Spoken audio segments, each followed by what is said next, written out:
You're listening to Swift News, your daily news briefing in just 10 minutes. This is episode 25, and it's May 28, 2025. Let's get into today's stories. Today we're pulling together the key events across a whole range of areas. Politics, global affairs, business, tech. Sports, culture, environment, too.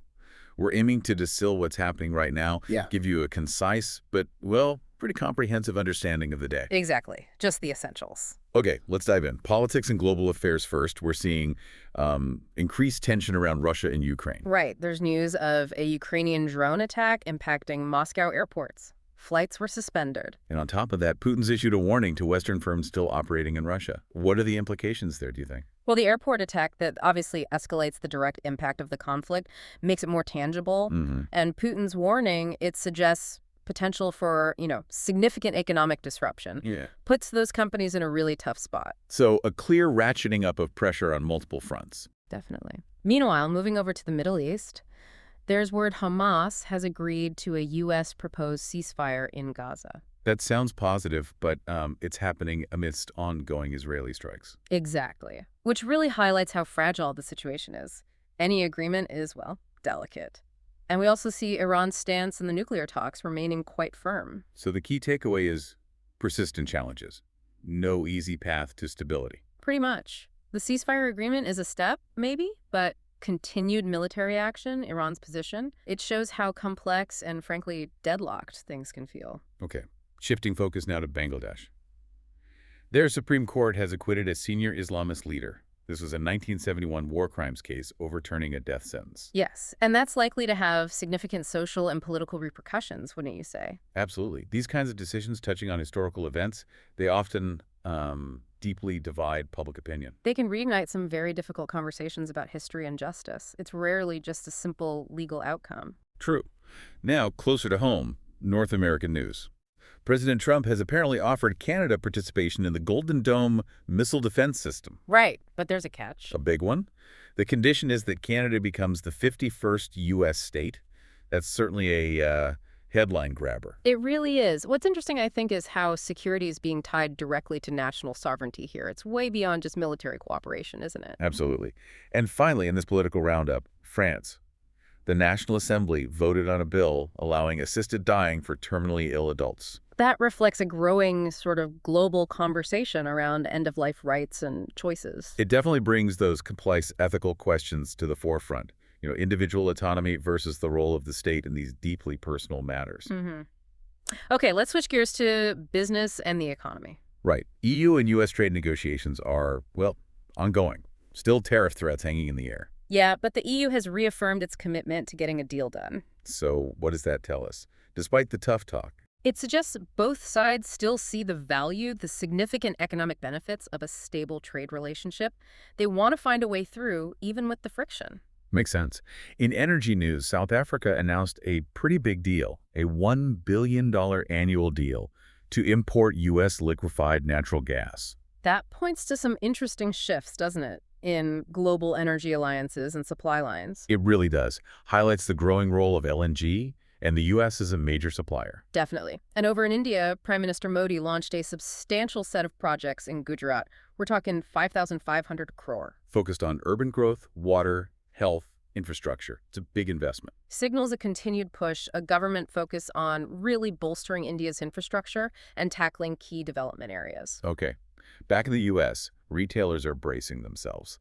They anticipate price increases because of President Trump's increased tariffs on Chinese imports. Right, and that's something consumers will feel directly. It's a clear example of how trade policy hits the wallet, Yeah, everyday goods potentially costing more.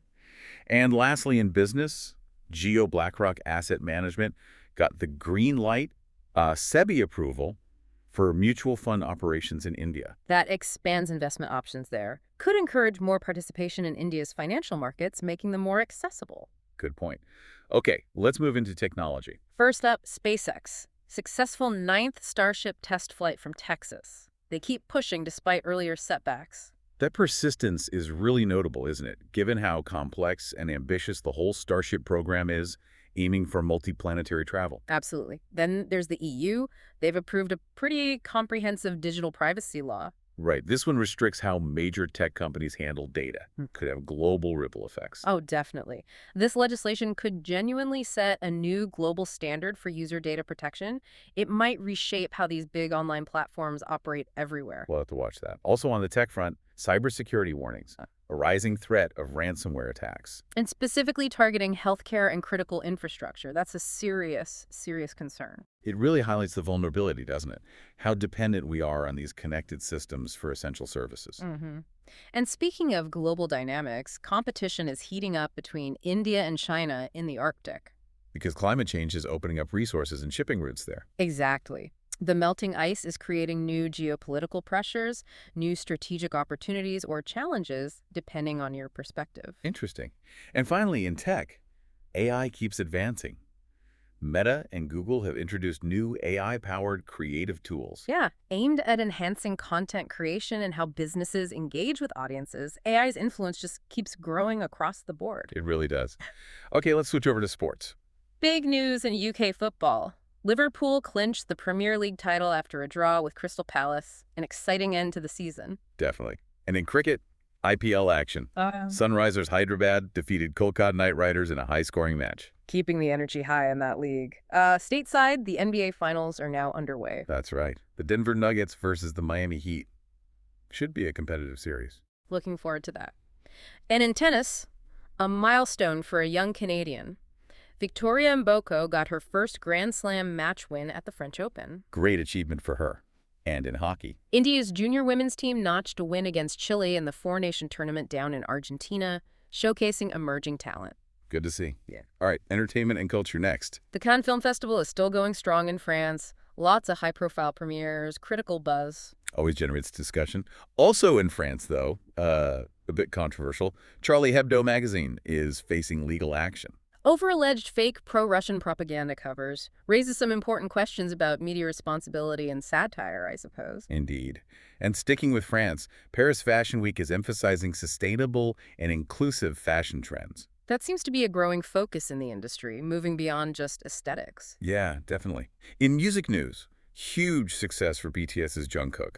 His solo album Eclipse has topped global charts. His popularity just continues. And another big K-pop act, BLACKPINK, released a surprise new single. Generating a lot of fan excitement worldwide, I bet. No doubt. Okay, let's look at the environment and science. In Hawaii, the Kilauea volcano has erupted again.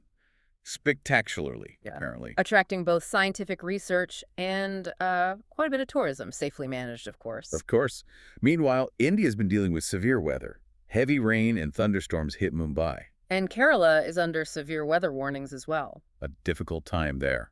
On a global health front, the World Health Assembly wrapped up. A major focus. A new global pandemic agreement, trying to prepare better for the future based on recent experiences. That seems crucial. And related to climate change, scientists are issuing stark warnings about accelerating glacier melt in the Arctic. Yeah, emphasizing the serious implications for rising sea levels globally. That's a persistent, growing concern. It certainly is. Okay, finally, let's touch on some specific events and human stories. In the U.S., the FBI is reopening investigations into a couple of high-profile incidents. The 2023 White House cocaine incident. And the 2022 Supreme Court leak. Reports suggest this is due to political pressure. Interesting timing. Also in the U.S., sadly, a shooting in South Carolina resulted in 11 injuries. Emergency services responded quickly. Awful news. Elsewhere, in Japan, coastal communities are focused on rebuilding after some devastating floods recently. Demonstrating resilience in the face of disaster. It's always tough. Yeah. And one last note on international relations, kind of an interesting one. Indian school assemblies highlighted Guyana's support for India's counterterrorism efforts. Showing those diplomatic ties and shared concerns being communicated, even at that level. Right. Well, that wraps up our main stories for today. That's your World in 10 Minutes with SwiftNews. The world in 10 minutes. From global conflicts and economic shifts to cultural moments and scientific warnings, we've tried to cover the key events to keep you informed. Follow us for your daily briefing. Join us tomorrow for episode 26. Stay curious, stay informed. This is Swift News, signing off. And maybe think about this as you go about your day.